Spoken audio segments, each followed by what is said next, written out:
عاشورہ کا روزہ رکھا اس کو 10,000 فرشتوں، 10,000 شہیدوں، 10,000 حج عمرہ کرنے والوں کا ثواب دیا جائے گا۔ جس نے عاشورہ کے دن کسی یتیم کے سر پر ہاتھ پھیرا تو اللہ تعالیٰ اس کے سر کے ہر بال کے عوض میں جنت میں اس کا درجہ بلند کر دے گا۔ جس نے عاشورہ کی شام کو کسی مومن کا روزہ کھلوایا گویا اس نے اپنی طرف سے تمام امت محمدیہ کا روزہ کھلوانے کا ثواب عطا کر دیا جائے گا۔ صحابہ کرام نے عرض کیا یا رسول اللہ صلی اللہ علیہ وسلم، کیا اللہ تبارک و تعالیٰ نے عاشورہ کے دن کو تمام دنوں پر فضیلت دی ہے؟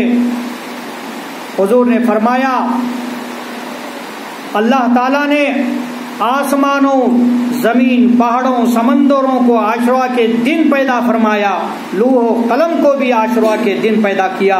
حضرت آدم علیہ السلام عاشورہ کے دن پیدا ہوئے، حضرت آدم کو جنت میں عاشورہ کے دن داخل فرمایا۔ حضرت ابراہیم علیہ السلام عاشورہ کے دن پیدا ہوئے، ان کے بیٹے کا فدیہ بھی قربانی عاشورہ کے دن ہی دیا گیا۔